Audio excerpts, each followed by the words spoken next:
วัสดีค่ะ Welcome to Sabai Talk, a podcast about Thai food, Thai culture, and the Thai way of living. I am Hong Thaimee, a New York City-based chef and a founder of Thaimee, artisanal Thai seasoning sauce. And I'm Pailin, YouTuber, cookbook author, and creator of HotThaiKitchen.com. All right, so today we are going to deep dive into the most popular recipe on my website, actually, and also on my YouTube channel. And I'm pretty sure it is the most well-known curry in all of Thai cuisine, and that is green curry. And as always, we will leave you with the tips for how to make the best green curry at home at the end as well. So stick around. All right, Pi Hong, tell me about your week. What is the most interesting food experience you had this week? I am so proud to present our Asian culture because I just finished filming with Nickelodeon, teaching all the kids in North America the price of amazing things of being Asian. And I made 4 different dumplings from 4 different cultures. Isn't that cool? Wow. In From one 4 day. different cultures? Yes. I make chaw muang from Thailand. I made gyoza from Japan. I made samosa from India. And I make papakrao. Forgive me if I pronounce it wrongly. But it was so amazing. It was so fun. How did I do it? 4 of them in one day. Don't ask. And I'm here talking about Thai food. Wow. When you told me about this, I thought you were making 4 Thai dumplings. I didn't realize you were making 4 dumplings from 4 different cultures. Yeah. We should do an episode about dumplings because it's such an interesting thing. And there's so many in Thai cuisine that we can talk about. Yeah. So that was a really cool experience. Let's see if I can top that. So I went to a really interesting collaboration Thai dinner. So there's a local Thai restaurant here and they flew a famous chef all the way from Thailand to do a collab dinner together to celebrate their anniversary of the restaurant. And this chef, they own a Thai restaurant in Bangkok called Bolan. And I would say they were probably one of the first restaurants to do fine dining.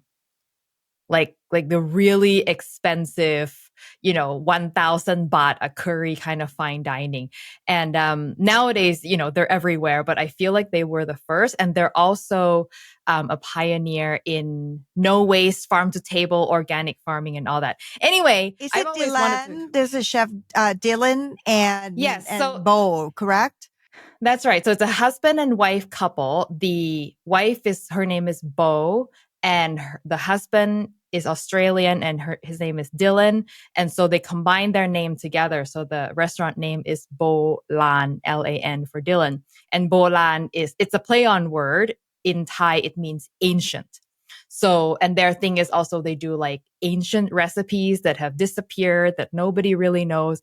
But anyway, I thought it was kind of cool because I'd always wanted to go to their restaurant, but never got a chance to. And then all of a sudden, the restaurant came to me.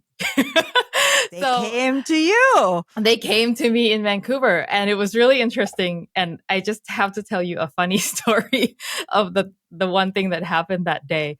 So one of the menu items was quail.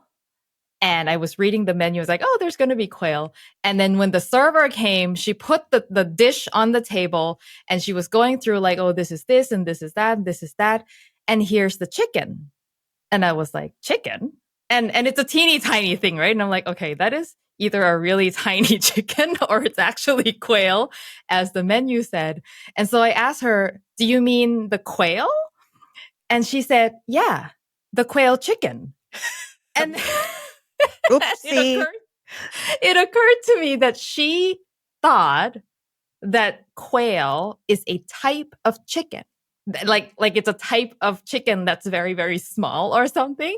And then maybe she was trying to simplify it for people because she thinks people won't know what a quail is. Anyway, I thought it was really fun. And my dinner date, my friend and I looked at each other and she's like, okay, all right. Quail chicken it is. But besides that, I hope you had a good time. It was a great time. Like it was a really great dinner. It was so special. And the cool thing was there were a few Hot Thai Kitchen fans there Awesome. who recognized me. And so they were like, oh my God, I can't believe you're here.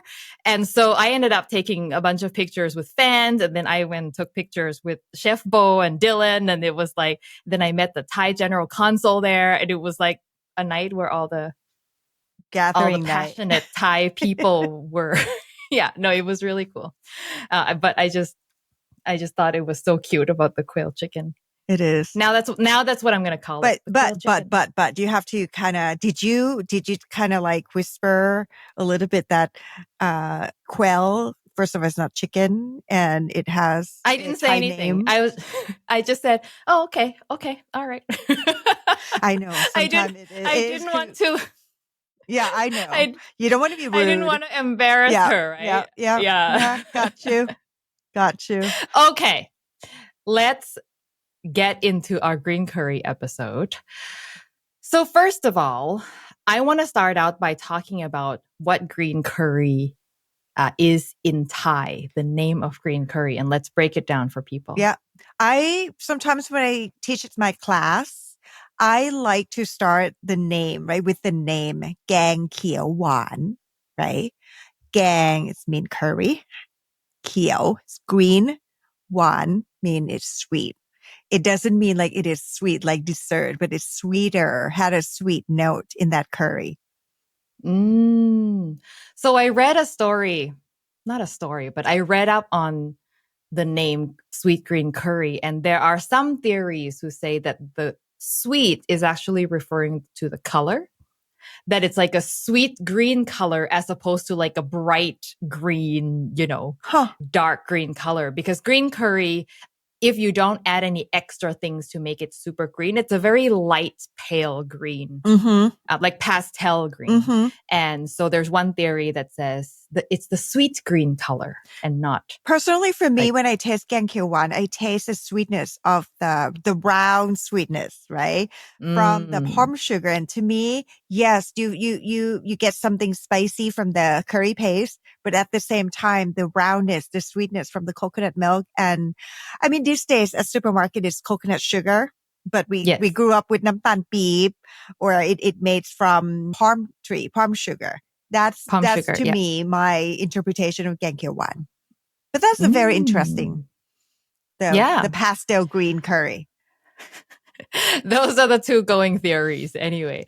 And what makes it green? Of course, just like any other curry, right? You have to make the paste. And the key ingredients to make the paste is the green chili, partially one of that, to make it like green. Correct? Mm-hmm. Yeah. And so basically red curry is made from red chilies. Dry chilies. Yes. And green curry is made from green fresh chilies. Mm-hmm. And so a lot of people like have asked me this, like, what's the difference between green curry and red curry? And people have asked me, like, is it just different color? Like, does it taste the same? Like, M&Ms, red M&Ms taste like green M&Ms. Is it just color? Which I thought was really funny. But no, they actually taste different. But the real main difference is in the chilies.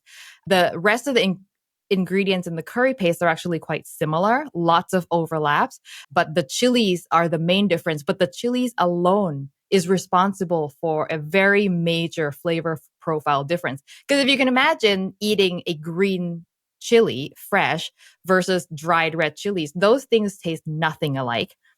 And that is the difference between green and red like, curry. If you go to rural area of Thailand, Tang Wat, like not a big city, sometimes some household put the leaves of the chili tree into that. So they do the chili plant, and the leaves of the chili plants into that. But here in America, sometimes I've seen some restaurant put in some extra Thai basil, meaning in the paste. Okay. And the key ingredients of I personally find that cilantro roots or coriander roots, right, makes an extra touch into the paste. But here in Northern Hemisphere, in America particularly, sometimes I find they chopped off all the roots away, and you just find cilantro in a supermarket without roots. And I find it such a bummer. It's so sad, isn't It it? is. It's so sad. And I mean, I encourage you, those who are listening right now, if you have a chance to, like get fresh cilantro roots at home, try to put that in your, incorporate that in your Thai cooking. It would change your world. Yeah. So cilantro roots is used in just about every Thai curry paste. Mm-hmm. It's a very common ingredient. I call for it all the time. If you can't find it, you can use cilantro stems instead. Yep. But the roots basically have the same aroma. Yep. But the reason we use the roots but not the leaves is because the leaves turn black and gross when you cook it, turn it into a paste, Yep. right? But the roots can withstand cooking. You can turn it into paste, and it has a very strong cilantro smell. I have asked a farmer at a farmer's market who was selling cilantro. I said, "What do you do with the roots?"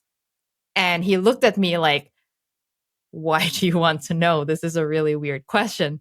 And I said, "No, in Thai cooking, we use the roots. Like we never buy cilantro without roots." And he said, "We just leave it in the ground." So when they harvest, they just cut the stems. They don't pull the whole plant and just leave the roots in the ground. And so, just to make it easier for them, right? Because otherwise you have to wash the roots and everything. So I understand that, but it's like, it's such a good aromatic part of the herb that it's such a shame. It is. That It is such a shame. But in Thailand, when you go to supermarket, you will often see cilantro roots on a section in a plastic container. Yeah. Yeah. You mean in Thailand? Yeah, in Thai supermarket. Okay. Yeah. Or at the market. Yes. Anywhere you find cilantro, the roots will be attached. Okay. So back to green curry. What do you think is the most popular variety of green curry in Thailand? Because here I feel like every restaurant will serve green curry with chicken, right? That's like their most popular. It's just green curry with chicken, and vegetables will usually be either bamboo shoots or eggplant, I would say, is the most common. And sometimes I see people put in, which kind of breaking my heart, but I understand sometimes, ones have to adapt, right? Like they put in bell pepper, which to me is like my pet peeve to see that in, green curry outside of Thailand. So let's share a little bit about what we know about green curry in Thailand, right? So we have the protein. Okay. Which most popular, probably it depends. Okay. So you have, let's just put that. We have the protein. Correct. And then we have the bitter part. And sometimes it's the eggplant, right? We do the apple eggplants, or sometimes they call it Thai eggplants and pea eggplants, which looks like peas, but it is a little bit bitter, which I love. I hate it. Oh my goodness. You and I, we will be good. Like we can share that. Like you can give all that bitterness to me because I love that flavor. And then we put in grachai. That means what part of the herbs. Some recipe call for makut lam leaf. Some recipe call for Thai basil. Okay. Yeah. So that is pretty much what we know of the curry. But my favorite variation is is the prakai. Luk chin prakai. Which is fish balls. Fish balls, it's many of you will have zero idea what I mean by fish balls. So you take the meat of this type of fish, and you basically puree it, and you knead it until it becomes bouncy, because the protein, once you knead protein, it becomes bouncy and bouncy. You put seasoning in it, and then you poach them into little pieces. And so these are basically little meatballs made from fish. And that is the number one most popular protein in green curry in Thailand. Especially when you put in fermented, no, is it called fermented salted eggs, or you call salted eggs kai kem? I've never seen that. Really? Yeah. But kai kem in... kai kem, luk chin prakai in khanom jeen gang kheo wan. It's the best. What I mean, so khanom is like we're gonna talk later about how we serve gang kheo wan. What I'm saying is like the green curry with this type of fish ball, add on extra with kai kem, which is fermented salted duck egg. It's not egg. fermented. Yeah, I'm so sorry. Yeah, salted duck egg. It just sublime. Okay, so the other really popular version is chicken with blood. Ooh, Yeah. yes. So it'll be chicken and usually chicken thighs or dark meat. Sometimes it's bone-in chicken chopped into small pieces. And then there will be blood, either pork blood or chicken blood cooked in a cube. And for those of you who have no idea what I'm talking about, blood in a cube, think tofu, okay? The texture of tofu, but it's made from blood. Funny, And funny you say that because I hosted a friend. Actually, she's from Canada. She told me this story that, remember we talked about khonam jin nam nghiêu from last episode. And, in that dish, we have pork blood cubed in in that curry. And then her friend who's vegetarian said, "Oh, I love khonam jin nam nghiêu so much. They have this dark tofu." So basically she's a vegetarian. And naively, she had a blood in a cube. And she actually thought it was tofu? Correct. Oh my God. Poor girl. Please nobody tell her. But you know, the reason I use tofu as a reference, because when I was a kid, I remember going to the store and there was a brand of tofu that also sells blood, but they use the same packaging, right? It's the same shape. You know, the tube of egg tofu. Yeah. So, you know, there's the tube of egg tofu and there's a tube of blood, and it's exactly the same packaging, just different color. And when I was a kid, I used to think that was chocolate tofu. How cute of you. A chocolate tofu. I used to think that was chocolate tofu. No, we never cooked with it at home, right? So that's why I didn't know that blood came in that packaging. Like I would see blood in food that we eat outside, but I'd never seen like how you buy it. And then one day I finally read the packaging and I was like, "Oh, this is not chocolate tofu." And then all right, this is how blood comes. Interesting. Oh. Okay. So yeah, chicken with blood. That's another really, really good, very good pairing. We touched briefly on vegetables in green curry. And so I want to just go through like the common vegetables that if you want to make green curry at home, you know, what are your options? So I'm just going to list ones that I think are good. And then you can add any that you would recommend. So Thai eggplant, as we mentioned. If you don't have Thai eggplant, I have tried Japanese eggplant and that works pretty well. You just have to be careful not to overcook until it turns to mush. Because with Thai eggplant, it's very firm. It's impossible to overcook. Mm-hmm. With Japanese eggplant, it can turn to mush. Mm-hmm. Pea eggplant, if you enjoy bitterness, I don't. Winter melon is a really good one. Oh my goodness. Winter melon, it's like it sucks up the flavor of the curry. It becomes like a flavor sponge. It is delicious.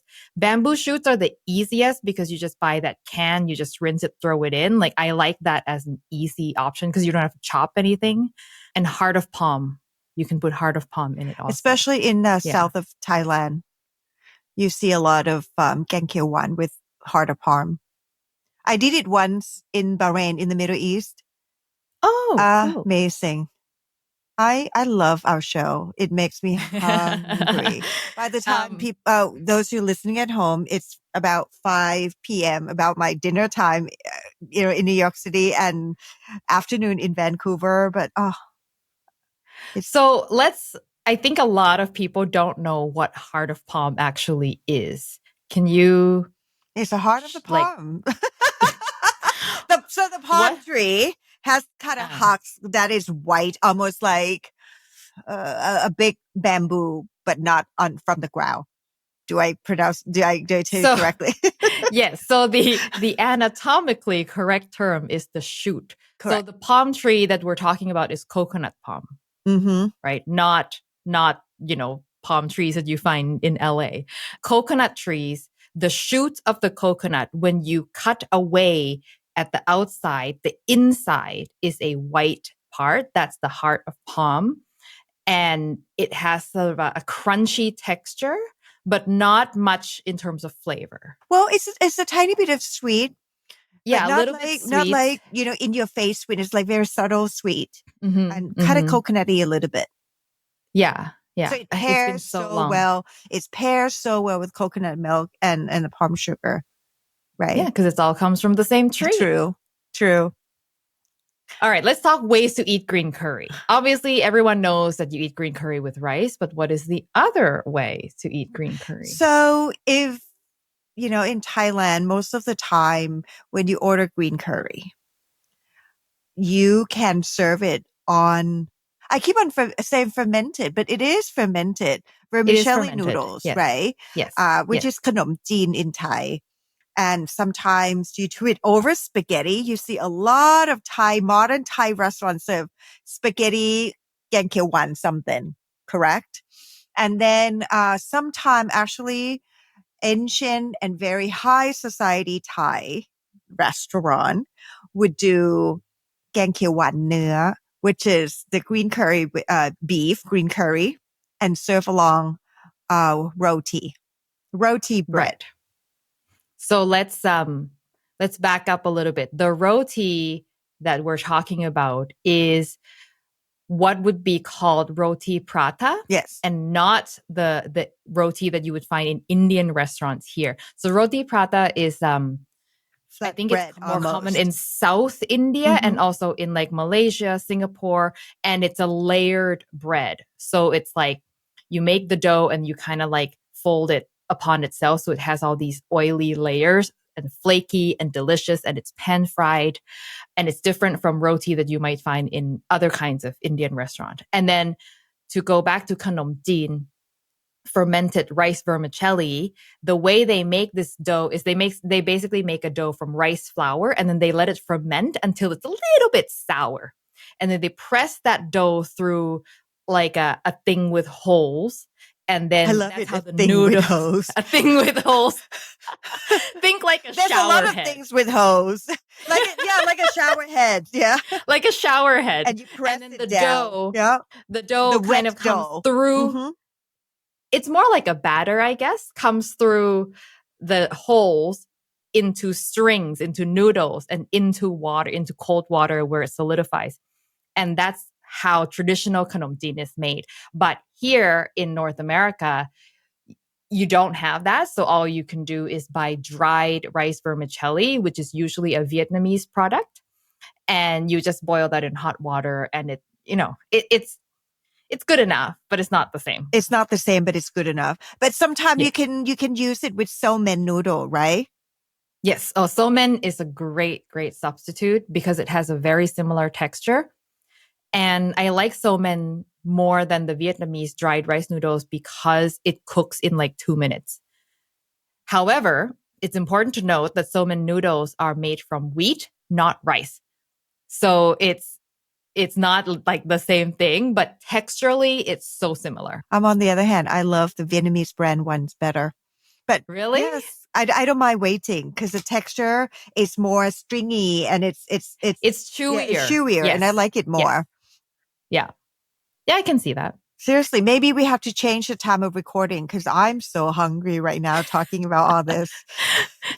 She's going to start to not make any sense because of low blood sugar. I know, right? All right. So now let's talk about green curry getting turned into non-curry dishes. Like in the Tom Yum episode, we talked about there's Tom Yum pizza, Tom Yum whatever else we talked about, I forget.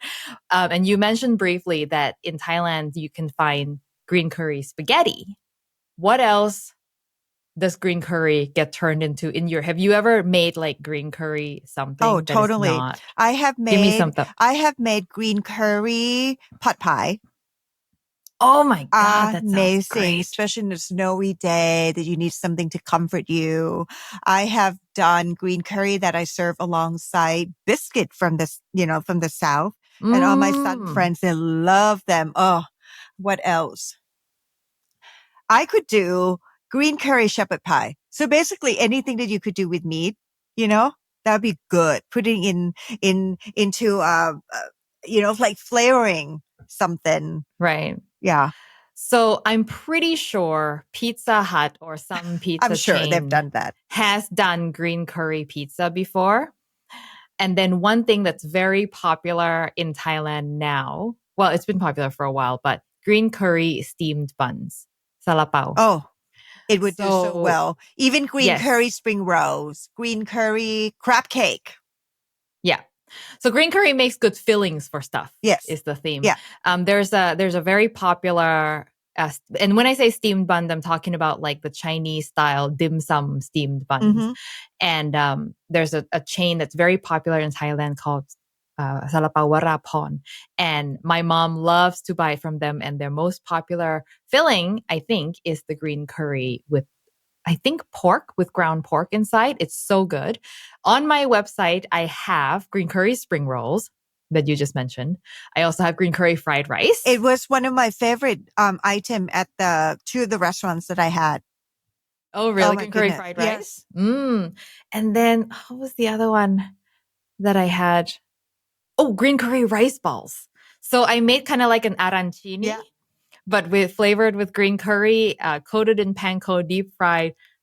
Oh my God, so good. I think green curry would work so well with any cheeses too. Yes. I'm about to put Yes. that into my Cook Unity menu, a penne with green curry and Parmesan on the top. Oh, that sounds good. And for any of you who live in the New York City area, you should check out Chef Hong's Cook Unity meals. She makes ready-to-eat Thai food on Cook Unity. Thank you I for wish I sharing had that here. Well, we might expand to other markets soon, but yes, New York and Northern region. Or if not, follow us on our Instagram and our website for my product lines. Oh, yes. Yeah, Chef Hong sells things. I don't sell. Well, that's why many you need things. me. I'll be selling anything for you.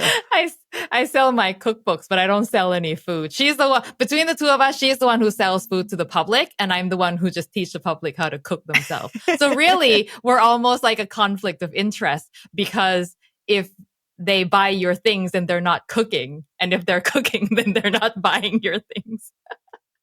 That somehow we get along perfectly fine. And in theory, we should be enemies. Okay, so in theory, let's move on to tips for making green curry. Because I think green curry is one of those things that looks easy, but if you don't know what you're doing, it just doesn't taste good when it's at the end of the day. What is your biggest tip for making green curry? I think that I would like to encourage you not to feel intimidating to make your own paste at home, because you don't really need to pound it. I mean, if you really want to go old school, how our, grandmother or mother would do at home by, making in a stone pesto and mortar, you can go ahead and do that. But, the Vitamix or very powerful blender would do the same. Try to do it yourself. And I think it is very, very, very doable. And what I do is that when I use blender, sometimes I put a dash, maybe not like a dash, but more than a big dash, like a quarter of a cup of coconut milk into the blender to help it blend better.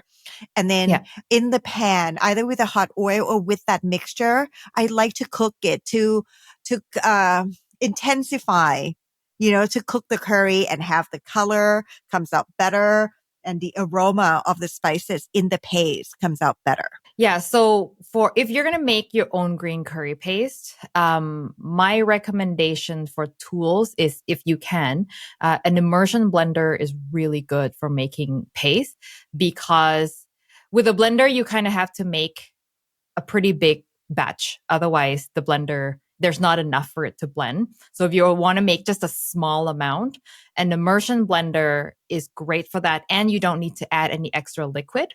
So that's a bonus. And if you don't want to make your own curry paste, you have to at least buy a brand of curry paste that is good. Because if you don't buy a good brand, it can make or break your curry. Coming soon. From my kitchen to yours. Chef Hong's gonna start selling curry paste. But by the time this episode airs, my video will already be out. So on my YouTube channel, because the video is coming out tomorrow, there's a video where I taste test 5 most common brands of green curry paste. I've already done one for red. I'm doing one for green. And all I'm going to tell you is the difference between the best and the worst is huge. It's huge. Like if you use these two pastes, one, your curry will taste like nothing and it'll be so bland and so disappointing. And the other one, your curry will be great. So this is why I feel like this video is such an important PSA for anyone who buys curry paste. I was shocked when I did this test the first time, how big the difference was. And it explains now all the comments that people were making. Like, I followed your recipe, but it was like, it just didn't taste very strong. It was so weird. And they were just using a bad brand of curry paste. Oopsie, I don't want to know which brand. We'll talk about that behind the scene. You can go watch my video. For sure. And then with regards to curry paste, whether you buy or make, you can freeze it. And I recommend you do, actually, if you're not going to use, if you have no plans for it, like tomorrow or the day after, just freeze it because that'll preserve the flavors of all the herbs. Because these are all fresh herbs we're talking about, right? So if you don't freeze it, it'll just kind of continue to deteriorate. So just freeze it, but you can use it directly from frozen. It's just super, super easy. And if you can, try to find grachai. It's in the frozen section or in the jar, which the English name is a Thai ginger. Or finger root. Yeah. Or sometimes they say rhizome, Thai rhizome. It's so hard. It gets complicated with this translation. Yeah. I have seen so many different ways this herb is named. Mm-hmm. Okay. It's on one of the green curry packaging, they call it Chinese ginger. On Wikipedia, it's called finger root, which is why I use it because it's the Wikipedia name. Some people just call it grachai, just straight up.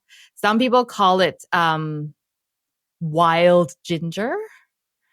I've heard it called on the jar. On the jar is the worst. It's like they just make something up. It's called rhizome, which is like, yeah, it's a rhizome of a plant, but like of what? 1,000 plants have rhizomes, you know? True. But if you can find that, okay, go ahead. I'm sorry. And then there's one thing that's very important is I've seen brands of grachai that calls it pickled galangal, which is completely wrong. It's neither pickled, it's brined, nor is it galangal. It's not. So if you want to know, look at my angry face right now. I know, like somebody needs to go and proofread all of the Thai packaging. Basically, you need to know what it looks like. Yeah, it's like shredded ginger, but please do not ever put any ginger in any curry. Okay, we don't do that. And then sometimes when I see non-Thai, I'm so sorry. I don't mean to be malicious or anything, but like when you do green curry and you can say that you can substitute the curry, the galangal with ginger. To me, it's like it's a big no. It's totally different. Exactly. Yeah. It's like saying you can substitute basil with rosemary. Yeah, they're exactly not the same. So my recommendation is close that cookbook and walk away from that. Follow the real Thai, the true Thai, and go ahead with that. Another thing is Thai people love to talk that the good quality of curry is that when gati tek man, meaning when your coconut milk or when your curry breaks. Right. So how to make this happen? So you basically start your curry by reducing coconut milk in a pan and you keep it going. And when it looks like your coconut milk is about to dry up, it'll separate. And then you'll notice that now there's like clear layer of oil. That's coconut oil that's separated. And then you saute your curry paste in that. And then when your curry is done, that separated coconut oil will float on the top, giving the curry a beautiful, shiny top.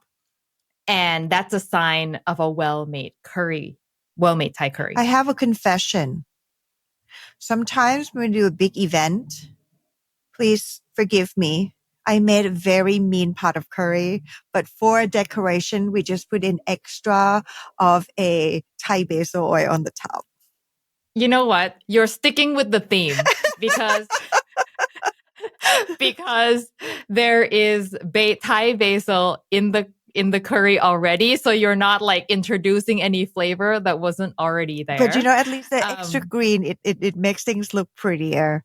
And then my confession, it's not really a confession, is my trick for making it look more beautiful is, as you mentioned previously, pounding Thai basil into the paste.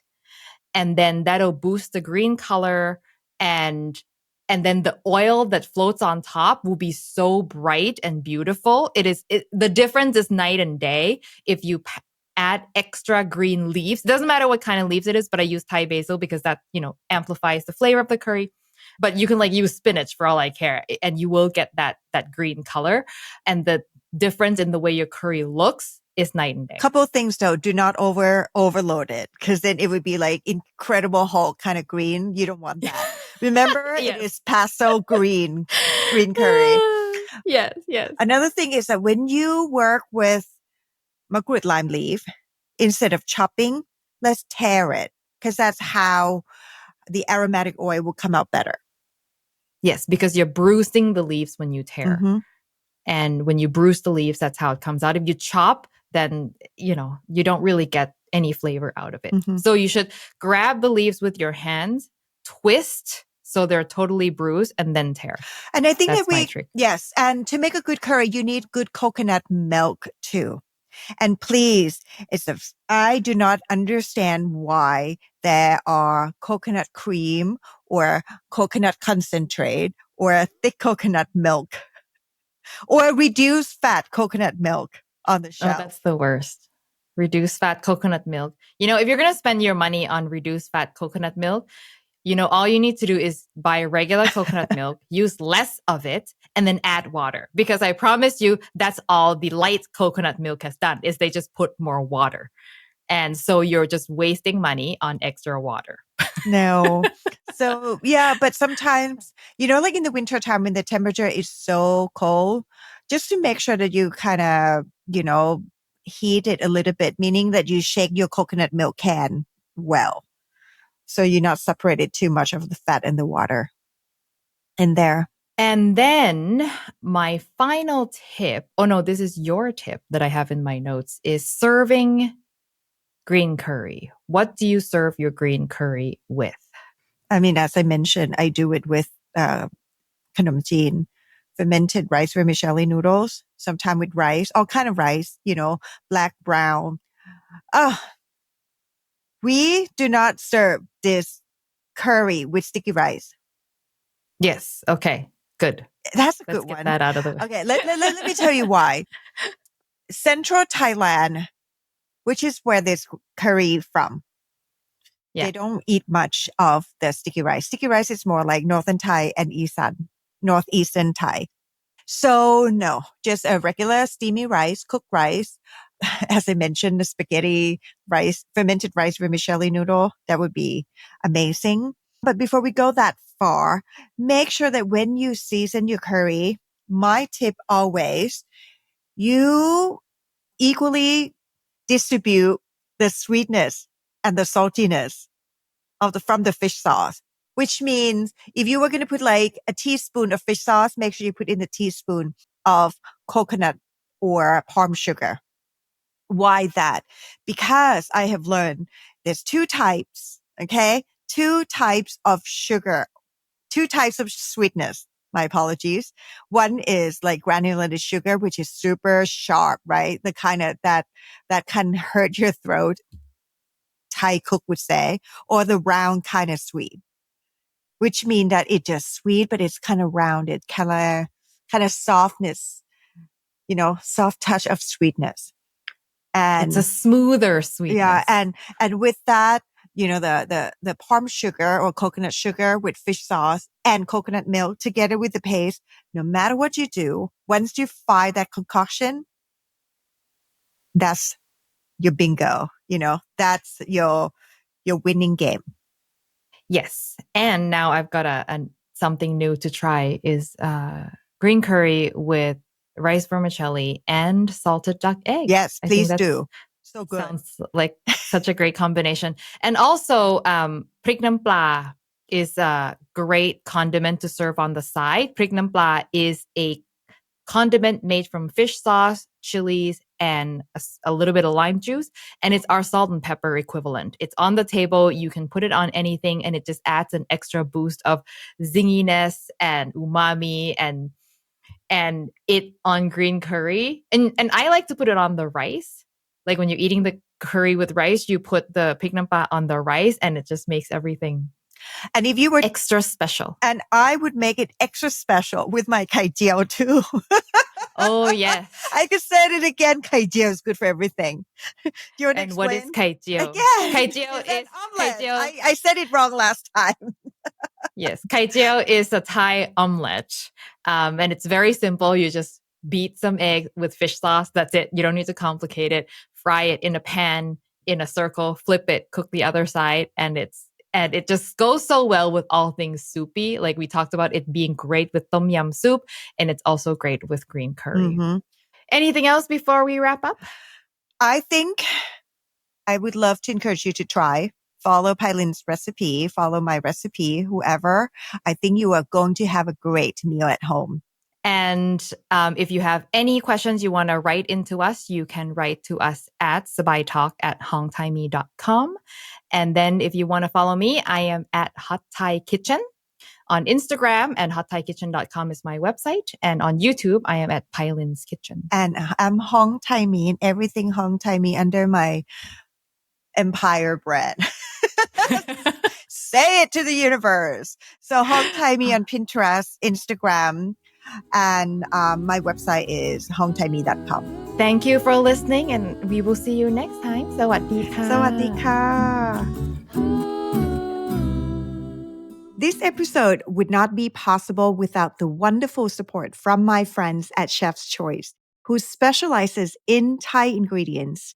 They are actually Thailand's first coconut milk factory and have been exporting to the US for almost 50 years. I am a fan of their coconut milk and curry paste, which I highly recommend to all of you. Thank you, Chef's Choice, for your support of Sabai Talk. ขอบคุณค่ะ